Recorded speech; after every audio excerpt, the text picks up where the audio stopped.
Ang kwentong ito ay hango sa totoong buhay. Mula ito sa isa nating kabayan na itago na lamang natin sa pangalang Magno, taong 1970. Antique.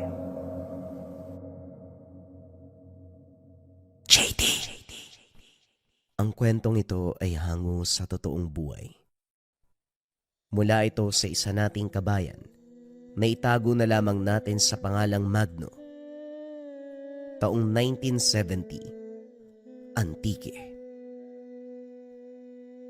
Buntong hininga na lamang ang nagawa ni Magno matapos makita ang sunod-sunod na mga bangkay. Sinasabing biktima ang mga ito ng engkanto. Namumutla ang balat. Nangingitim ang mga mata. Walang anumang sugat. At kahit wala ng buhay, patuloy sa pagtulo mula sa bibig ang itim na likido. Matapang ang amoy, pinaghalong imburnal at bulok na laman. Sa ngayon wala pa namang sibilyan. Ang mga biktima ay taong may karunungan. Gayunpaman, nagdulot ng pagkabahala sa manggagamot, albularyo, pati na rin mga antingero. Talagang nakakabahala ang kaganapan. Sino ba naman mag-aakala na ganito ang mangyayari? Kahapon lang nagiinuman tayo. Tapos ngayon, mababalitaan na patay na mga kasama natin. Tulog lahat sila nang umalis tayo, humihinga pa. Sarado mga bintana at pintuan. Nagkalat din ang pangontra. Kaya nakakapagtaka kung paanong nakapuslit ang ganitong kababalagan. Napaisip si Magno.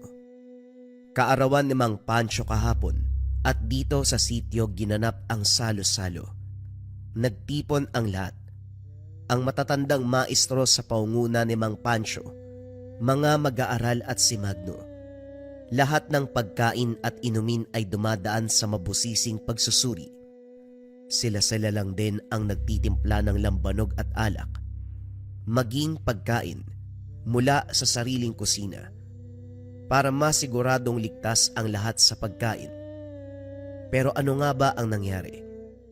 Kalahati sa populasyon ang nasawi. Mang Pancho, tapos na ang hukay. Handa na ang libingan para sa mga kasama natin. Pero parang may kakaiba sa sementeryo eh. Napukaw ang atensyon sa sinabi ni Glenn. Nagmamadaling pinunta ng lugar. Kagaya ng sinabi, sa partikular na bahagi, may mapapansing nakailerang kabuti. Huwag papalin lang dahil hindi ito ang tipikal na kabuti na mapapakinabangan. Isa itong bitag na mga lamang lupa. Sa oras na makuha ng tao, kahit hindi lutuin, epekto ang kababalaghang dulot. Si Mang Pancho ang humarap, nagsagawa ng orasyon. Maya-maya pa ay dahan-dahang nilamon ng lupa hanggang sa maglaho. Binasbasan na rin ang buong lugar para masiguradong ligtas ang bangkay ng mga yumaong kasama. Inabot ng gabi ang paglibing. Matapos ang huling katawan, nasipat ni Magno ang grupo ng kalalakian. Mabibilis ang akbang. Kaso nga lang, mapapansin na tila balasing. Huminto ang mga ito sa unahan. Matapos makahanap ng pwesto, naglabas ng inumin at pulutan. Ang lala talaga ng mga lasinggero ngayon ha. Wala nang paki kung tindahan o tabi ng daan o kakao yan. Basta makahanap ng pwesto, tatagay na. Wika ni Glenn. Ano pa nga ba? Ika nga nila kapag gusto mo may paraan. Huwag mo na silang pansinin, bilisan na natin, lumalalim na ang gabi. Sa sandaling lalakad na sana, biglang lumapit ang kalalakihan para mag-alok. Hindi nakatanggi dahil aminadong nauuhaw. Lambanog ang inumin kaya hindi nababahala. Hindi rin naman masyadong matapang ang timpla kaya pinatulan ng dalawa. Masayang kausap ang kalalakihan. Kagad nagpakilala ang mga ito. Nagmula sa karatig bayan. Naimbitahan sa lugar para sa isang salo-salo. Kinulang sa tagay, kaya naganap ng mabibilhang tindahan Hindi na nais pang bumalik sa tahanang nag-imbita, kaya naghanap na lamang ng pwesto sa tabi-tabi. Habang nag-uusap, isang bagay ang pinaglaanan ng atensyon ni Magno. Nakakatakam ang pulutan na inihain, isang karne na itim ang sabaw. Sobrang lambot ng laman, nakakalina ang amoy, at sa bawat subo tila ba lalo pang nagugutom. Nang makita ng lalaki ang pagkatakam ng binata, dinagdagan pa ito. Hindi makapaniwala dahil may daladalang kaldero. Biro pa ng isa. Tinakas lang doon sa selebrasyon. Ilang oras pa ang lumipas bago natapos ang inuman. Hinatid sila ng mga ito para masiguradong ligtas sa pag-uwi. Kanya-kanya na rin sa pagliis ng daan si Magno at Glenn. Pauwi ng tahanan si Magno, samantalang didiretso sa sityo si Glenn. Sa daan pa lang, napansin ng binata na medyo mainit ang hininga. Naninibago dahil hindi naman siya ganito sa tuwing makakainom ng lambanog. Sa bawat dighay, para bang nasa bibig pa ang pulutan. Umaalingasaw ang amoy. Bukod pa riyan, kapansin-pansin na hindi natunawan. Kung kakapain, animoy buo pa rin ang karne sa loob ng tiyan. Kagad uminom ng mainit na tubig para kahit papano umayos ang pakiramdam. Kaso nga lang, naubos ang isang termos. Ganun pa rin. Hindi makatulog dahil sa sitwasyon. Naubos maging garapon ng kape. Habang tumatagal lalong tumitindi ang kalagayan, naging mabaho ang hininga. Tumindi sa bawat digay. Nanigas ang tiyan gawa ng hindi natunawan. Lumipas ang gabi na ganun ang iniinda ng binata. Pagsapit ng umaga saka lang nakahinga. Pagbalik ng sityo, nagkausap sina Magno at Glenn. Katulad ng binata, ganun din ang naranasan. Hanggang ngayon, hindi maiwasang mapaisip kung ano ang nangyari. Naudlot ang usapan ng mabalitaan ang muling pambibiktima. Dalawang lalaki na walang pagkakakilanlan ang natagpuan. Namumutla ang balat. Nangingitim ang mga mata.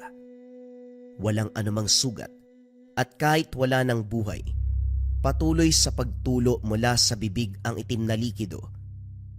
Napakunot ng noo si Magno. Hindi pamilyar ang amoy sa bibig. Ito rin ang samyo ng pulutang inihain kagabi. Tinawag si Glenn. Kinumpirma ito ng binata. Magno, parang iba ang kutob ko ah. Hindi kaya pakanato ng kalalakian na nakainuman nating kagabi? Isipin mo yung amoy ng pulutan, kaamoy ng bibig ng biktima. Naranasan mo rin ang paghihirap dulot ng pag-inom nating kagabi. Kung magkarugtong ang mga kaganapan, nakasalamuhan na natin ang mga kalaban. Kailangan nating sabihin kay Mang Pancho at iba pang maestro.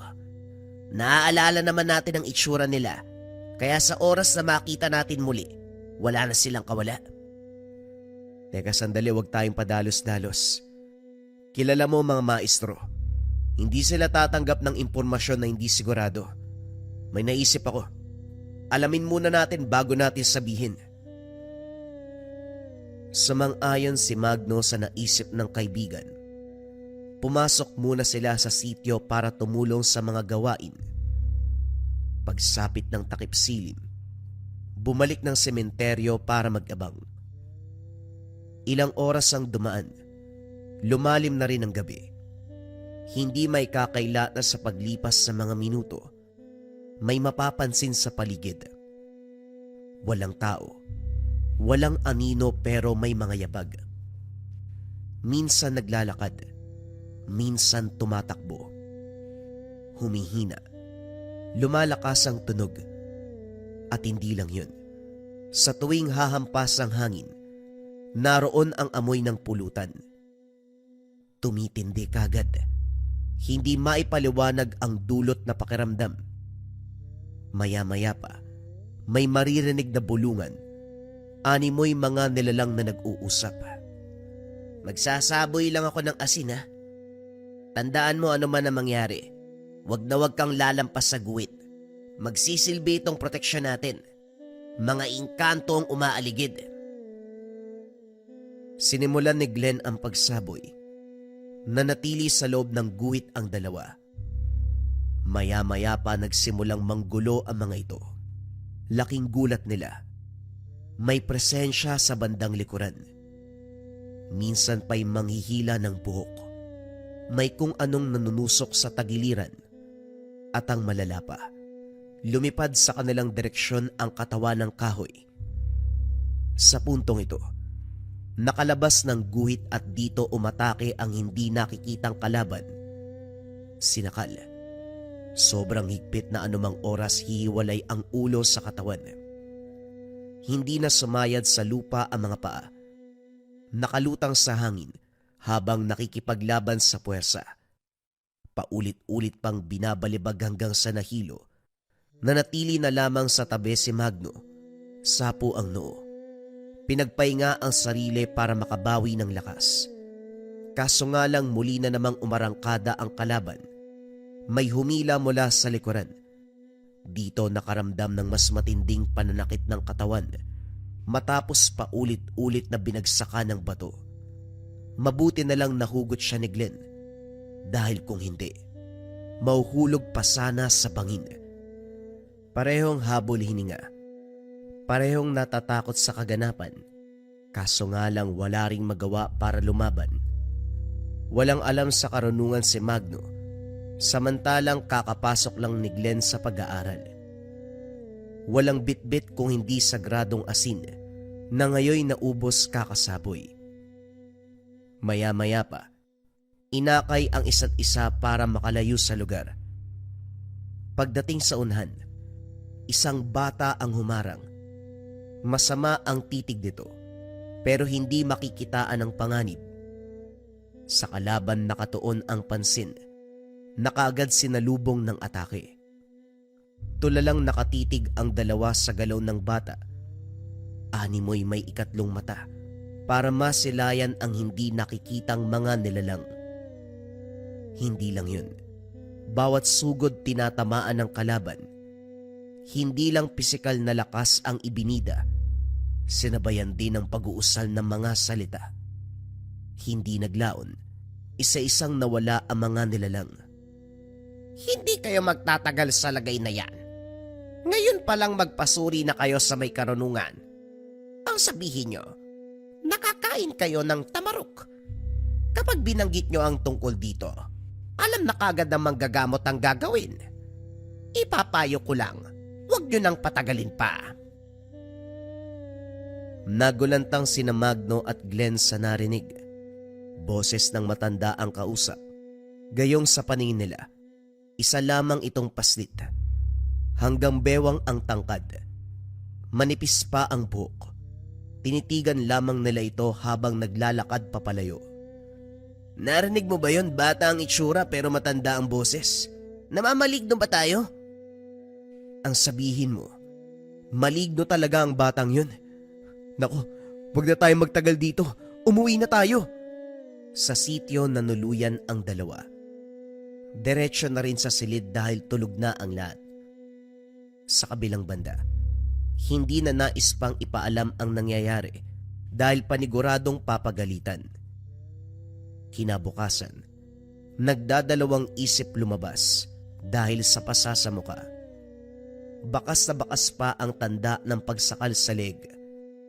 Nagunahan sa paglabas ang dalawa hanggang sa napilitan ng magpakita nang si Mang Pancho na ang tumawag.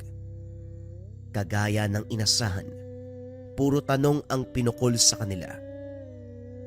Nanatiling tahimik ang mga ito. Inaantay kung sino ang bibigay at magsasabi ng totoo. Kaso nga lang, ginulat sa kasunod na sinabi ni Mang Pancho. Sabi ko na nga ba sumaglit pa kayo sa baryo eh.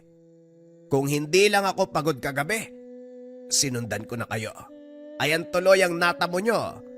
Nagtitipon ng mga barumbadong tambay doon sa kanto para sa gaganaping tagisan. Napagdiskitan kayo ano? Opo.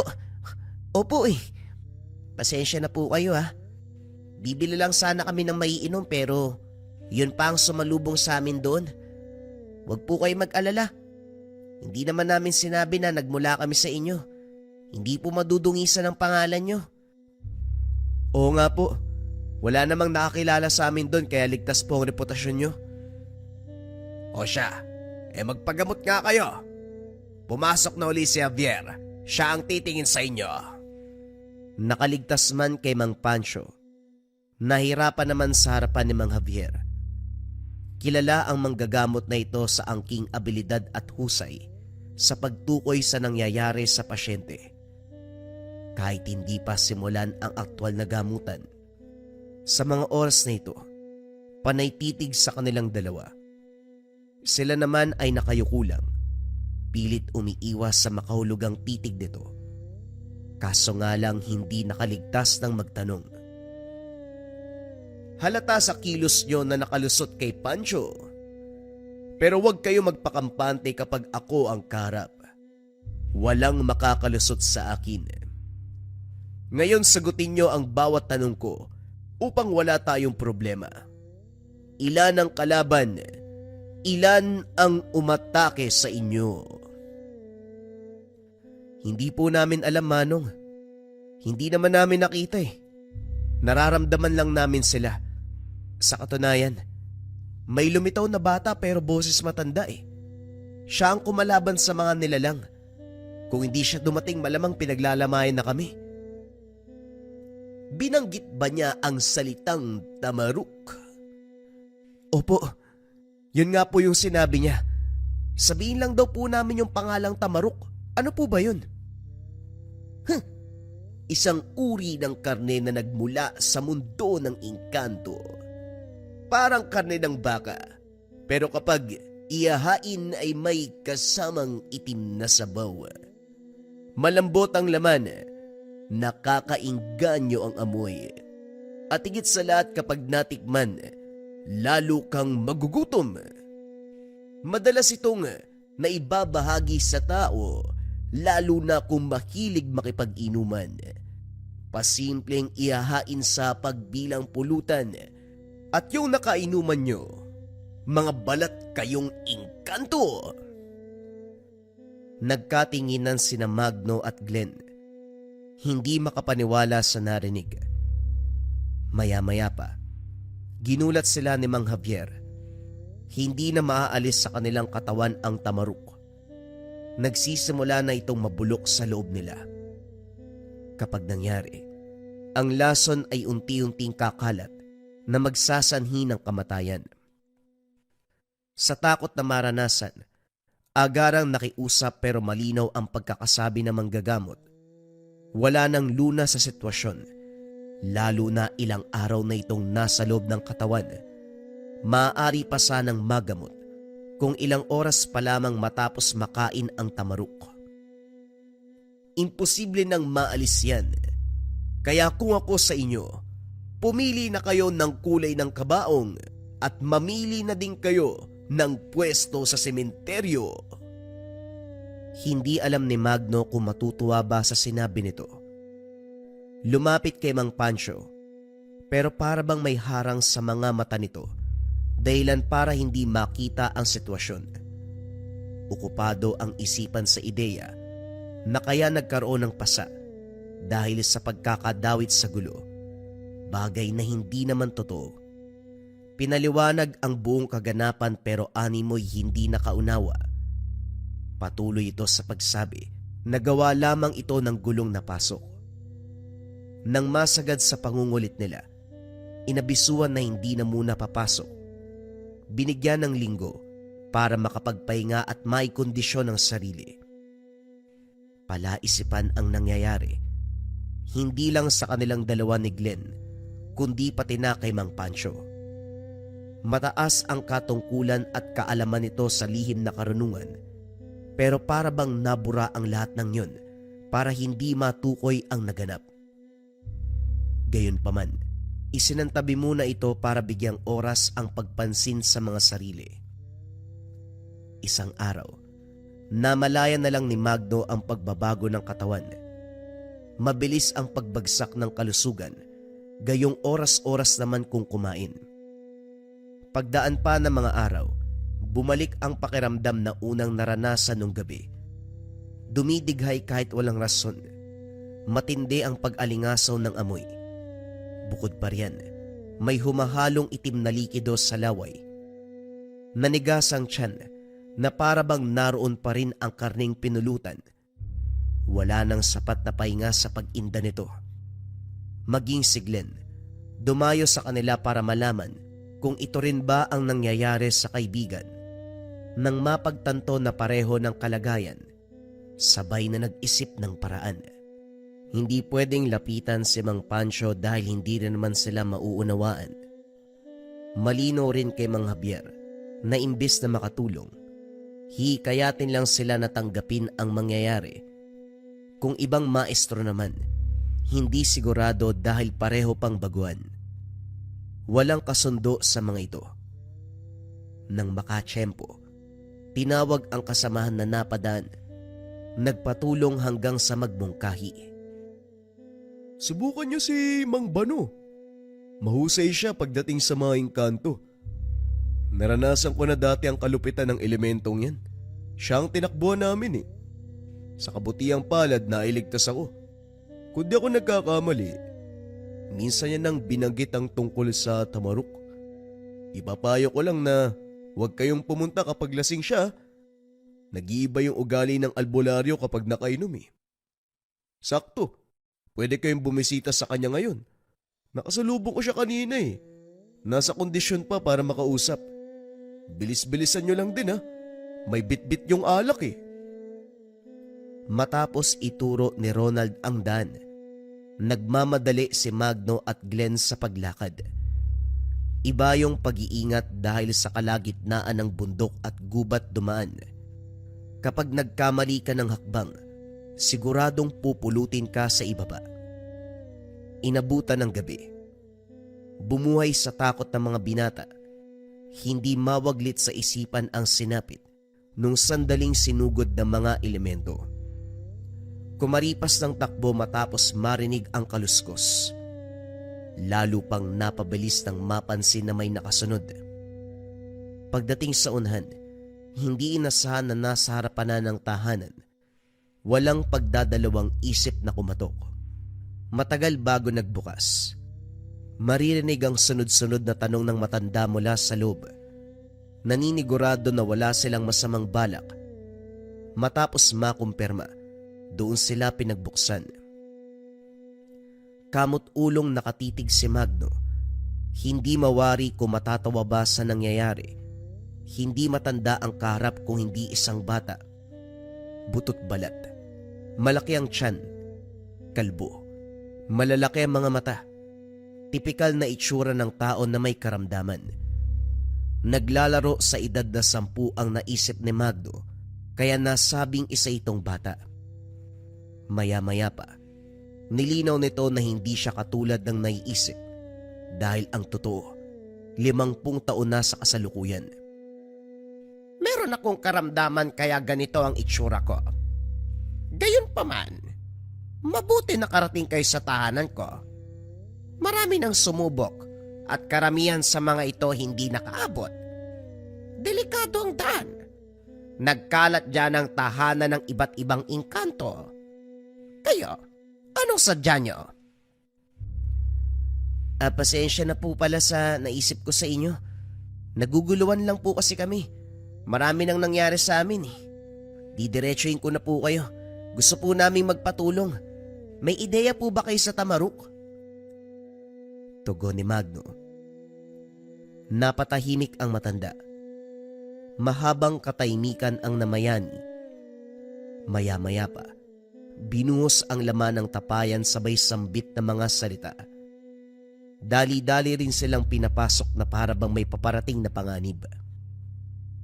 May mga hindi maipaliwanag na kilos ang matanda. Katulad na lamang ng pagkumpas sa mga kamay. Biglang pagsaksak sa hangin. At ang malala pa, sisigaw ng malakas.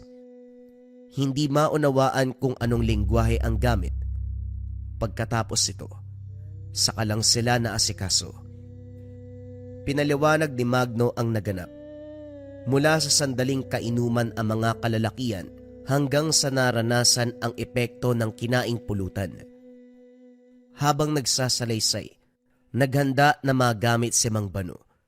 Mga halamang gamot, ugat, mga bote ng langis, lubid, at mga patalim.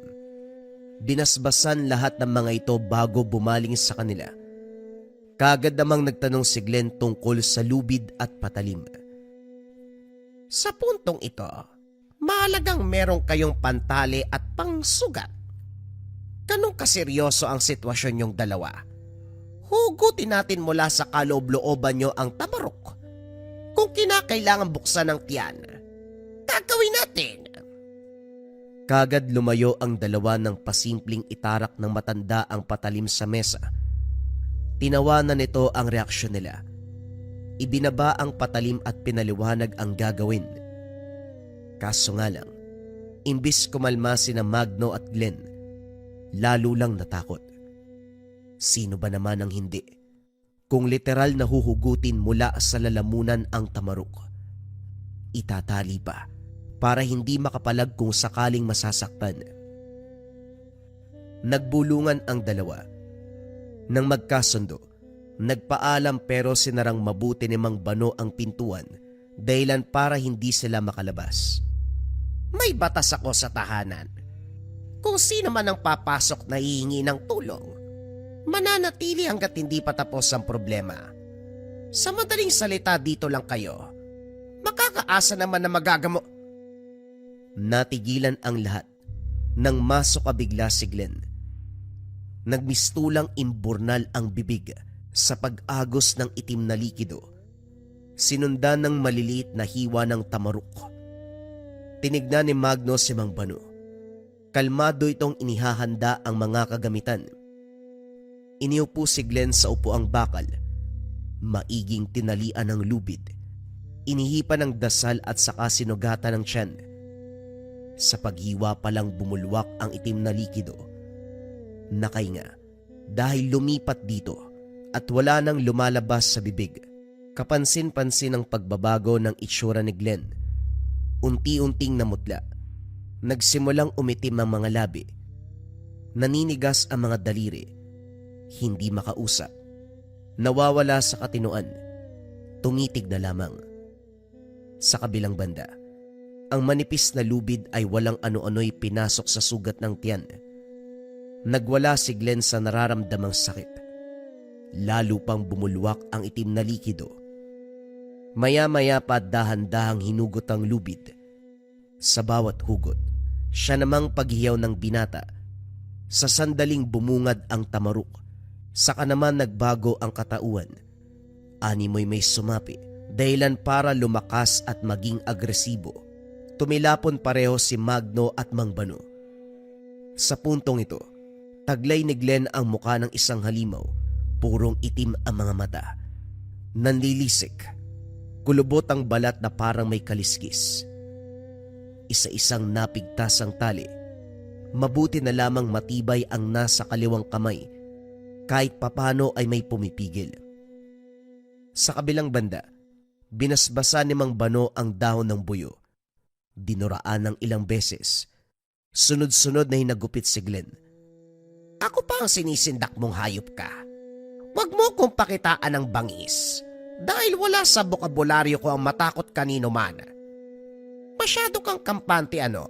Sa dahon ng buyo pa lang tiklop ka na. Huwag kang sumapi. Lisanin mo ang katawan ng pinata. Gayon pa man nanatili ang sapi ng elemento dahil hindi madadaan sa sindak si Mang Bano. Katawan ng binata ang ginalaw. Sinaktan pero bago mapuruhan, nagsagawa ng orasyon si Mang Bano. Layo nitong ilipat ang sapi sa loob ng baon ng nyog. Maya-maya pa humandusay ang binata.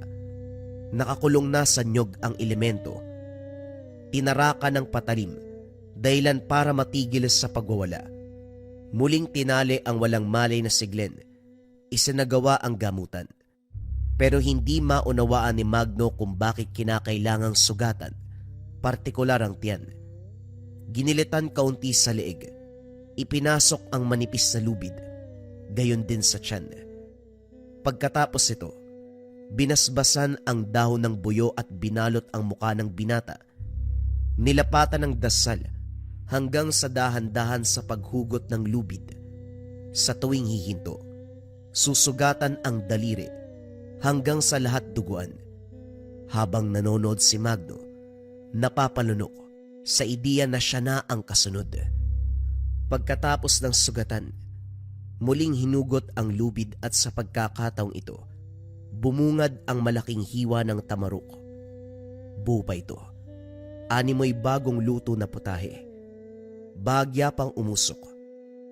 Isinantabi ito. Sinelyohan ng dasal bago isinilid sa mangkok. Tinabunan ng dahon ng buyo. Laking gulat dahil sa muling paghugot ng lubid. May tamarok muli.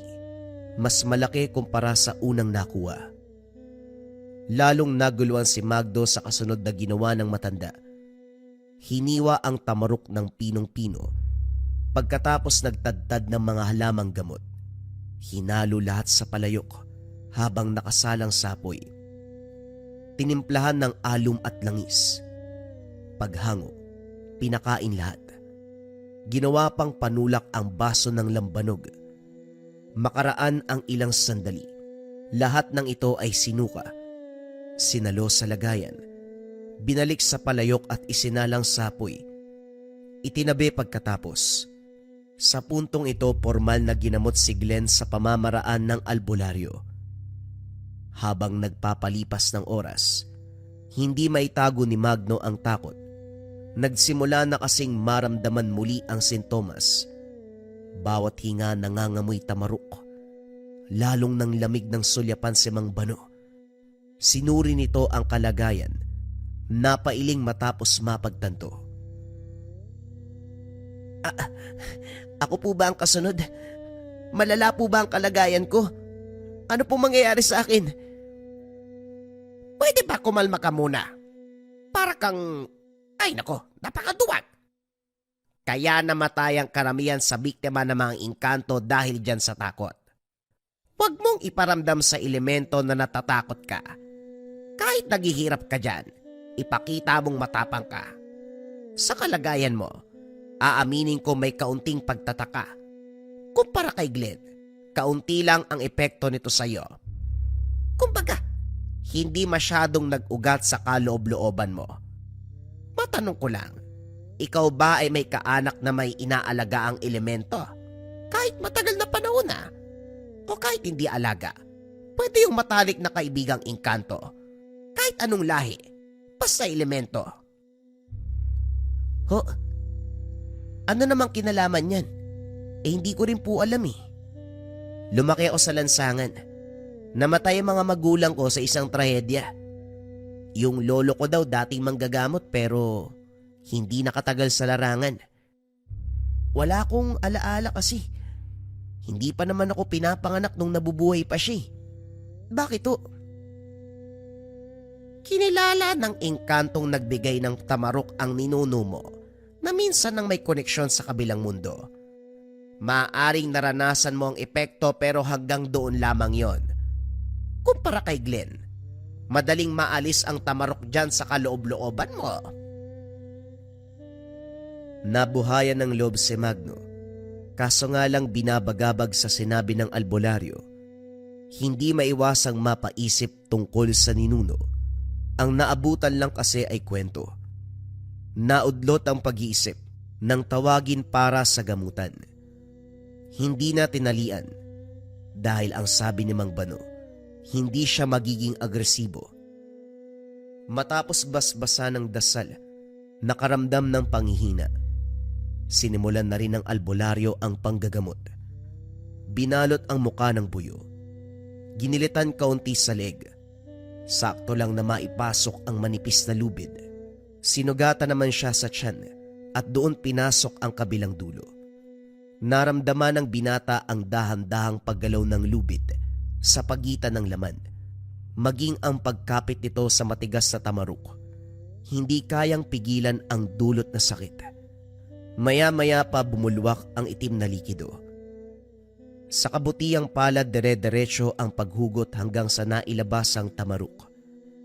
Makikita sa karne na para bang kinain, may bakas ng kagat sa magkabilang gilid. Binalot ito ng dahon at saka isinalang sa kumukulong tubig. Sa ideyang ito, naglalaro sa isip ng binata na ipapakain sa oras na hanguin. Dito pa lang, bumabaliktad na ang sikmura.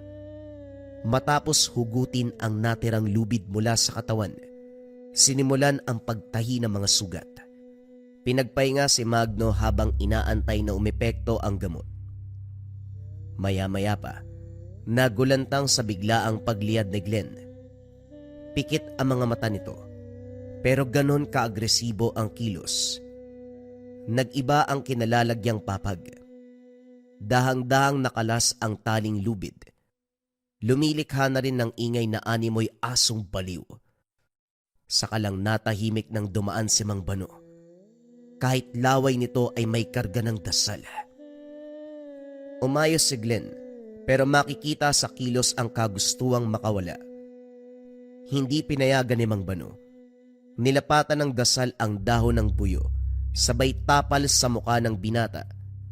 Sa pamamagitan nito, nawalan ng malay, tinali ang dahon para mapigilan ang muling pagmulat. Maswerte ka dahil hindi ka nagaya sa kaibigan mo. Mamaya pwede na kitang pawiin. Ako na ang bahalang humarap sa elemento para sa panapos na ritual. Itong kaibigan mo dito muna. Marami pa akong gagawin para tuluyang umalis ang kapit ng tamarok. Pinakiramdaman ni Magno ang sarili. Ang tinahing sugat na lang ang sumasakit. Nang abisuan ni Mang Bano, hindi umalis ang binata. Piniling manatili para samahan si Glenn. Habang napasa ilalim sa ritual ng kaibigan, sumama sa albularyo para isagawa ang panapos na hakbang. Ang tamaruk.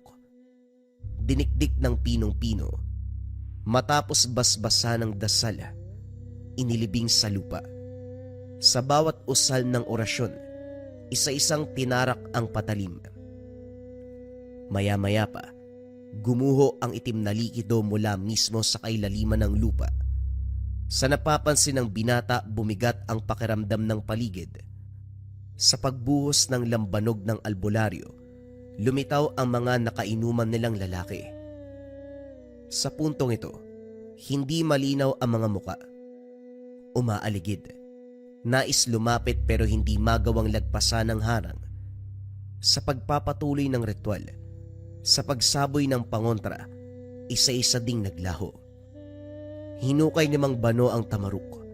Naghiwa ng maliit na peraso sabay abot sa kanya. Nanlaki mga matang nakatitig sa albularyo. Kainin mo na para matapos na ang sukpa. Pikit matang kinain ni Magno ang tamaruk. Sa pagkakataong ito nag-iba ang lasa. Sobrang pait. Nangangamoy kalawang at matigas. Gayon pa man ay nilunok pa rin. Sa pagbalik ng tahanan, naabutan si Mang Pancho at Flores. Masama ang titig ni Mang Pancho kay Mang Bano. Tinginan pa lang ay namumuo na ang tensyon. Binigyan ng oras ang dalawa upang makapag-usap. Nalaman ni Magno na magkaaway ang turing ng matanda sa isa't isa. May alitan sa pagitan ng mga ito magmula pa noon. Sa kabila ng pagkakapareho dahil sa larangan, nananatili sa mga puso ang galit. Kung hindi ko lang napansin ang pagkawala ng mga binata, hindi tayo magkikita. Hindi ako makatagal sa pagbumuka mo. Nakakasuka. Hanggang ngayon mataas pa rin ang tingin mo sa sarili, Pancho. Ikaw ba? Hindi ka ba nahihiya na lumapit sa akin ng mag-aaral mo sa halip na ikaw ang tumulong? Wala ka pa ring pinagbago. Madali kang malinlang. Ni hindi mo napansin na may nakain na tamarok ang mga binata. Makikita sa reaksyon ni Mang Pancho ang pagkabigla. Nag-iwas ng tingin si Magdo nang sumulyap ito. Nang malaman ko magkaaway pala sila, hindi ko na sinabi ang tungkol sa Tamaruk. Pasensya ka na kung dinala ko si Mang Pancho. Nagtataka siya kung bakit wala ang dalawang binata. Nag-utos si Mang Pancho na pauwiin ang mga binata, pero natigilan sa sandaling makita ang kalagayan ni Glenn. Sa pagkakataong kasing ito, balot ang buong katawan ng dahon at dasal. Ito ang kalagayan ng isa mong mag-aaral. Hindi ko itatanong kung paano mo ginagabayan ng bata. Halata namang pumalpak ka. Gayunpaman, asahan mong ililigtas ko si Glenn. Personal na lumapit ang bata, kaya kargo ko ang responsibilidad. Huwag mo ring pilitin na sumama pabalik si Magno. Kailangan ko pa ang bata. Sige na, makakauwi ka na sa inyo. Napabuntong hininga si Mang Pancho, makikita sa mukha na nainsulto. Galit na umalis sa lugar. Akala pa'y makakahinga na, pero sumunod ang panggugulo ng mga elemento. Nasa bakuran, nagbalat kayong mga lalaki, umaaligid at naghahamon. Hinarap ito ni Mang Bano. Ang bitbit na mga dahon ng boyo ay isa-isang nilamutak. Binasbasan, dinuraan, sabay hagis kung saan-saan. Makikita sa mga elemento ang reaksyon. Natatakot mapalapit sa dahon. Dito naging malinaw ang pakay. Sindak naman ang dulot kay Magno. Tanda, huwag ka nang makialam dito. Alam mo sa iyong sarili na kahit gamutin pa ang tao na nakalunok ng tamaruk, hindi pa rin magtatagal ang buhay. At isa pa, itong binata lang naman talaga ang sadya namin. Ninuno niya ang rason kung bakit kami narito. Ninuno niya lang naman ang bukod tanging umubos sa lahi namin. Mabuti na lang nakatakas kami kaya nakaligtas. Ang manggagamot na yon ang lumapastangan sa aming pagkakakilanlan na kahit kapwa engkanto, hindi kami pinagbigyan. Huwag ka nang magkaila. Kalat ang balita ng pambibiktima nyo. Ilang manggagamot, albularyo, at taong may karunungan ang dinali. Hindi lang si Magno ang sadya nyo sa mundo namin. Layo nyong isa-isay ng may karunungan. Sige, papakinggan ko kayo. Kung may atraso ang ninuno ng binatang ito sa inyo, ano naman ang balak nyong gawin? Anong kinalaman ng binata na hindi pa nailuwal sa panahon na yon? Naghahanap lang ba talaga kayo ng gulo? Hindi gulo, tanda. Gusto lang naming ipamuka sa manggagamot na yun na may laban kami. At dahil wala na siya, apo niya ang magbabayad. Ganun ba? Paano kung sabihin ko na hindi ako makakapayag na galawin nyo si Magno? Bago nyo siya masaktan, sa akin muna kayo dadaan. Yun ay kung malalampasan nyo ko. Nagkatinginan ang kalalakian. Nag-uusap ang mga ito sa titig. Gayunpaman matapos magkasundo, taas noong hinarap si Mang Bano. Sila pa mismo ang nagamon. Natawa ang matanda. Pasimpleng pinunit ang dahon ng buyo.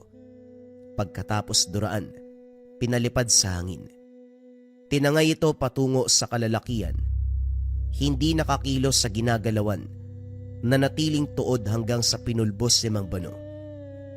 Naglaho ang mga ito. Natunaw ang katawan na parabang nilamutak na dahon. Si Magno sa kabilang banda, hindi makapaniwala sa nasaksihan. Nakita mo na. Ako pa ang hinamon. Sila naman itong walang sapat na kargada para humarap. Hindi porket nilalang na nagmula sa kabilang mundo, mamalitin na ang taong katulad ko. Inaral ko ang lahat sa inyo, kaya huwag kayong umasa na matatalo niyo ako. Nakahinga ng maluwag si Magno. Naunawaan ang kaganapan. Na hindi basta-bastang biktima ng elemento, kundi nakatadhana siya. Bulabugi ng mga ito sa ginawa ng ninuno nung araw. Bagay na wala naman sana siyang kinalaman, pero naranasan ang kalupitan. Gayunpaman laking pasasalamat dahil nariyan si Mang Bano. Sa pagdaan ng mga araw nagkamalay din si Glenn, kaso nga lang hindi makausap ng maayos. Tumititig lang ito. Animoy naging bingi. Hindi pa rin gumagaling ang sugat, lalo na sa tiyan. Buhay na buhay. Paminsan-minsan kumaglabas ng itim na likido. Sasaklolo naman si Mang Bano sa tuwing mangyayari. Maliban pa dito, may pagkakataon na sasapi ang engkanto sa katawan ng pasyente. Ito ang bagay na naguluhan ang albularyo. Sa pagkakalam, pinaslang lahat ng elementong may kinalaman sa tamaruk. Ito ang mga kalalakihan na nakarap nung gabi. Naglakbay pa ito para magsaliksik. Dumayo na rin sa sityo si Mang Pancho para mangalap ng impormasyon, kaso nga lang wala pa ring ideya. Sa araw na ito, nagpaalam uli si Mang Bano para ipagpatuloy ang pananaliksik. Naiwan si Magno sa pagbabantay. Maya-maya pa dumating si Mang Javier. Hindi maitago ang pag-aalala kay Glenn nang makita ang kalagayan. Dumayo ko sa kabilang bayan para manggamot. Doon ko lang nalaman ang nangyari nang makabalik. Kumusta ka naman? Magno, halata naman na maayos ka, pero naging biktima ka rin. Ano ang sabi ng albularyo? Kailan gagaling si Glenn? Naghahanap pa po ng lunas si Mang Bano. Hindi sasapat ang mga kagamitan niya rito para lunasan si Glenn. Kahit papano, napipigilan sa tuwing aatakihin. Pero hindi nito kayang alisin ang kapit ng tamaruk. Kayo po ba? Baka may alam kayo tungkol dito. Tulungan niyo naman po siya. Nagdadalawang isip si Magno na sabihin ito. Naalala ang pakikitungo ni Mang Javier nung lumapit siya. Hinikayat pa silang mamatay kaysa makaligtas sa sumpa. Sa puntong ito, mabuti na lamang nagbago ang pasya ng manggagamot. Humiram ng kagamitan ni Mang Bano. Nagsimulang maghalo ng mga sangkap. Sariling sangkap ang ginamit pero nagtaka ang binata nang hugutin mula sa bayong ang karne ng tamarok. Pinong-pino ang pagkakahiwa. Inihalo sa gamot. Pinakain kay Glenn. Gusto sanang pumalag ni Magno pero naalala ang huling ginawa ni Mang Bano para putulin ang sumpa sa kanya. Naisip din na baka isa ito sa pamamaraan. Kaso nga lang, nang masilayan ang kakaibang ngiti sa mukha ni Mang Javier, naalerto ang binata. Lumantad ang tunay na katauhan ng matanda. Kay tagal kong nag-intay para makilala ka, apo ni Arnulfo. Hindi ko makakalimutan ang ginawa ng lolo mo sa angka namin. Siya rin ang dahilan kung bakit ko piniling umanib sa poder ni Pancho dahil alam kong naroon ka. Inantay ko lang na tumuntong ka sa tamang edad. Natuwa pa nga ako dahil utusan ka lang. Hindi ka nag-aral ng karunungan. Naisip ko na madali kang ligpitin dahil wala kang alam. Kaso lumapit ka naman kay Bano. Pinaslang din ng matandang yon ang natitira kong kalahi. Naging malinaw sa binata ang sinabi ni Mang Javier noong sinuri sila nito. Hindi lang pala sila hinikayat para mamatay. Personal na galit ang nag-udyok. Sa pagkakaunawa ni Magno, nadamay si Glenn sa sitwasyon. Wala nang oras para sisihin ang sarili dahil nasa harapan ng tunay na hamon. Naging alerto nang umusal si Mang Javier. Sumiksik sa sulok para protektahan ang sarili, pero nang mapansin na walang epekto ang ginawa ng manggagamot, hinayaan itong umusal ng umusal. Nang mapansin na nakatayo lang ang binata, binago nito ang atake. Sumugod ng taga, kaso para bang may hindi nakikitang puwersa na pumoprotekta kay Magno. Kusang umiilag ang sarili, bagay na hindi alam kung paanong nangyari. Maya-maya pa muling sumambit ng orasyon si Mang Javier. Sa puntong ito lumitaw ang karne ng tamaruk. Nanuot ang nakakalinang amoy. Nagsimulang matakam si Magno, nais agawin sa matanda para tikman. Mabuti na lamang tumimbang ang puwersa, dahilan para pigilan siya. Nang hindi pa rin umepekto ang ginagawa ni Mang Javier, pinagsabay ang orasyon, dasal, pisikal na atake, panlilin lang gamit ang tamaruk. Alinman dito ay hindi gumana, kahit si Magno ay naguguluhan. Anong meron sa'yo? Bakit hindi ka matamaan? May ibinilin ba si Arnulfo sa'yo? Kahit ako nagtataka kung anong nangyayari. O baka naman hindi ka lang talaga marunong sa orasyon. Walang epekto.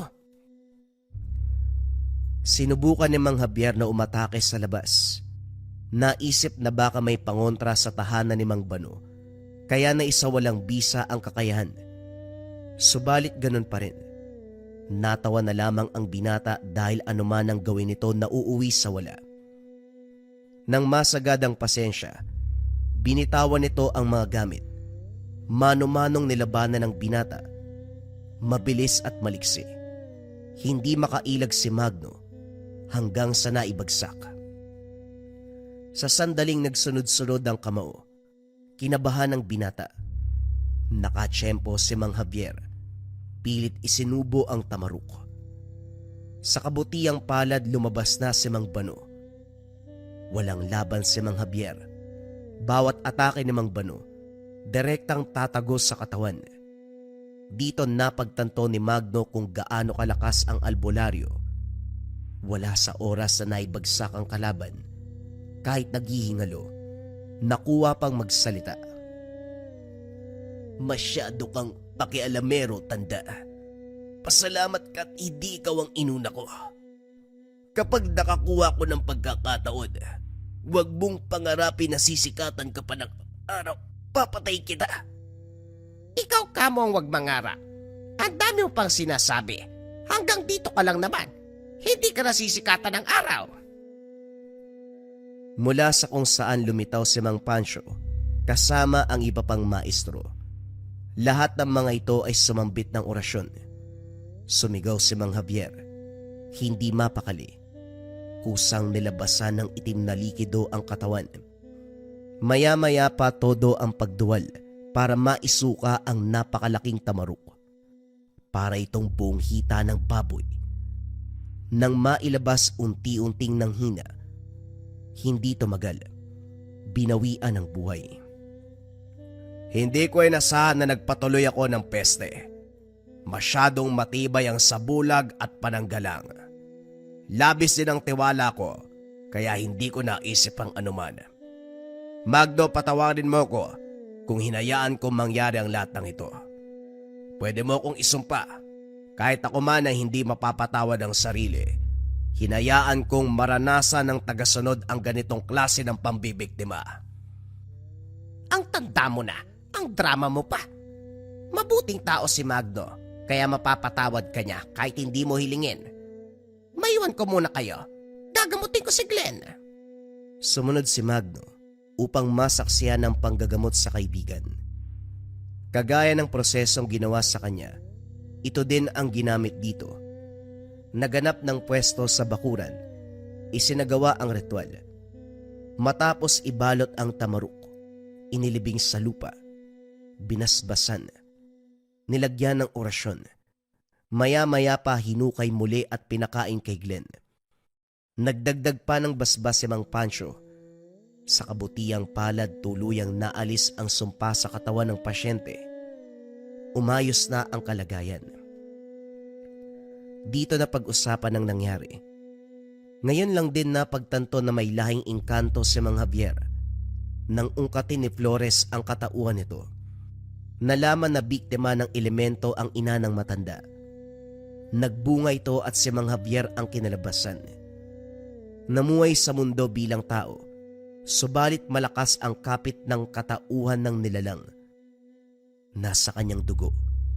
Mahusay magtago ng pagkatao, kaya walang nakaalam.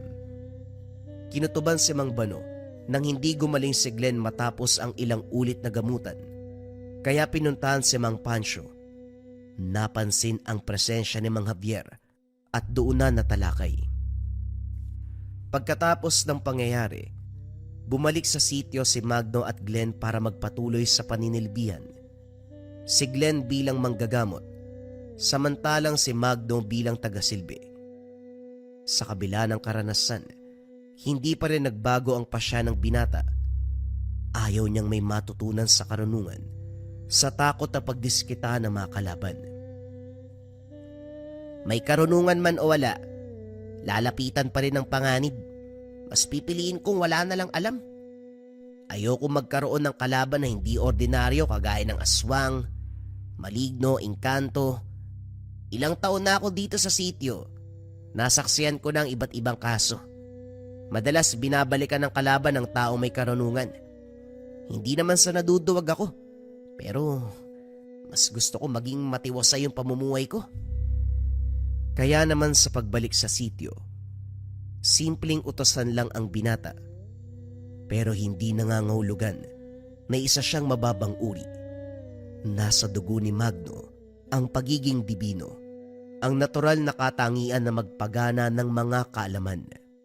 Naway nagustuhan ninyo ang kwento ng Tamaruk, ang sumpa ng engkanto na kapag hindi nagamot, kamatayan ang ihahatid sa'yo. Kumusta mga kabayan? Magbabasa tayo ng patotoo patungkol sa marakuyo bracelets natin. Ayan na yung mga bagong version natin, yung white sa lava, pero nandito pa rin yung OG version na glossy black and brown mga kabayan. Dako tayo sa ating first patotoo. Baka 5 lang yung basahin ko kabayan, sobrang dami na kasi nito. Sabi ng kabayan natin, dumating na po yung marakuyo bracelet ko po. Grabe po yung kabog ng dibdib ko habang ino-open ko, tas nang nahawakan ko na sobrang saya ko po. Tapos suot ko po siya nang matulog ako, ang sarap ng tulog ko. Umaga ako nagising. Totoo po ang lahat ng sinabi nyo. Pakita natin yung comment. Andyan yan kabayan. Sabi ni kabayang Miss Carter. Basa pa tayo ng isa kabayan. Okay, etong next comment natin kabayan ay mula kay Yvonne Octoso. Ang sabi niya, grabe ang product na marahuyo. Unang suot ko pa lang, 2 araw pa lang, ramdam ko na kaagad yung energy. Parang nililinis niya yung dark thoughts ko, naging positive ako, kalmado at mas malinaw na ang pag-iisip. Dati, di ako naniniwala pero ngayong nasuot ko na, totoo pala, nagbibigay talaga ng proteksyon. Salamat seller, fast transaction pa. Next comment, basa pa tayo mga kabayan. Sabi ni Big Boss, thank you sir, bilis dumating, ang ganda ng marakuyo white. Quality napakaganda at napakagaling ng gamit na ito. Complete and no damage. Thank you Sir JD, God bless always. Salamat din Big Boss. God bless also. Ilan lang yan sa mga patotoo patungkol sa Marahuyo bracelet mga kabayan. Pwede nyong i-check, i-visit nyo yung Lika Merchandise. Makikita nyo yung sobrang daming reviews. Kalimitan kasi sa mga reviews na nababasa ko mga kabayan, una nawawala yung pangangate nila kapag suot ang Marahuyo bracelet. Sa gabi nakakatulog sila ng payapa, nawawala na yung mga panggagambala. Yung pananakit ng tiyan, yung pananakit ng ulo, magmula nang nasuot nila yung Marahuyo bracelet, nawala lahat yun mga kabayan ko. Ang Marahuyo bracelet kasi itong suot-suot ko ay depensa espiritual. Kontrakulam, barang, tigalpo, palipadhangin, usog, o kahit anong masamang uri ng sumpa. Nandito rin yung tinatawag nating rebuelta mga kabayan ko. Kung ano man yung sumpa na ibinigay sa inyo, ibinabalik doon sa taong nagbigay. Kung interesado ka, pili ka ng version na gusto mo mga kabayan, pare-pareho yan ng bisa. Visit nyo lang ang shop ng Lika Merchandise. Mag-ingat sa mga scammers.